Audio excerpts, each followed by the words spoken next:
teman-teman, hari ini kita akan membahas topik penting tentang kwashiorkor. Salah satu masalah gizi yang sering terjadi pada anak-anak. Yuk kita pelajari bersama apa itu kwashiorkor, bagaimana cara mengatasinya, dan kenapa interaksi obat, makanan, dan status gizi ini sangat penting. Kwashiorkor adalah salah satu bentuk malnutrisi berat pada anak akibat kekurangan protein, meski asupan kalori sehari-hari mungkin cukup. Ciri-cirinya antara lain adalah pembekakan pada tubuh, yaitu bisa edema, dan warna rambut, kulit, serta pembesaran hati. Dari jurnal beberapa yang saya baca, kekurangan protein menyebabkan tubuh kekurangan albumin, sehingga cairan dalam darah keluar ke jaringan dan menimbulkan pembekakan. Selain itu, terjadi gangguan metabolisme dan sistem kekebalan menjadi melemah. Penyebab utama kwashiorkor adalah kekurangan asupan protein. Ini sering dipengaruhi oleh daya beli, lalu pendidikan, pendapatan, dan pola yang tidak seimbang. Dan tentunya infeksi yang berulang jika di daerah tersebut sanitasi atau kebersihannya itu kurang. Penanganan utama untuk memperbaiki asupan protein dengan makanan yang berkualitas itu seperti susu, telur, ikan, dan daging. Perlu juga penanganan medis untuk mengatasi infeksi dan kekurangan zat gizi lainnya. Nah, untuk penanganan ini harus dilakukan secara bertahap. Dari jurnal yang saya baca, itu ditulis agar anak ini tuh tidak kaget dengan makanan baru.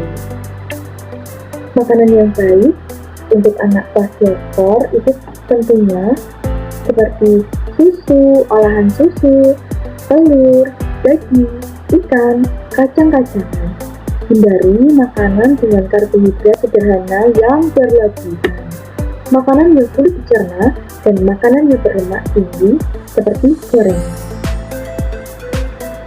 Saya mendapatkan beberapa jurnal dengan contoh interaksinya. Untuk jurnal yang pertama itu ditulis contoh interaksinya.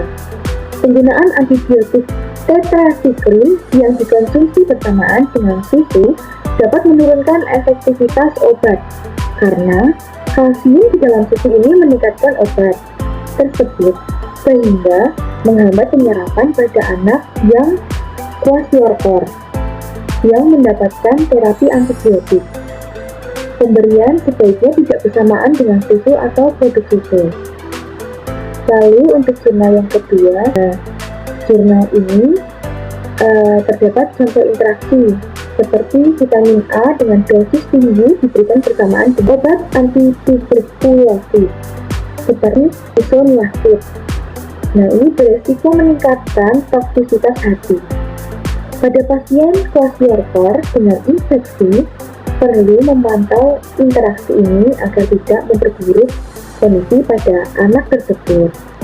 Lalu, saya dapat jurnal yang ketiga yaitu, contoh interaksinya yaitu makanan yang tinggi fitat seperti biji-bijian mentah dalam diet dapat mengurangi penyerapan zat besi dari suplemen zat besi itu.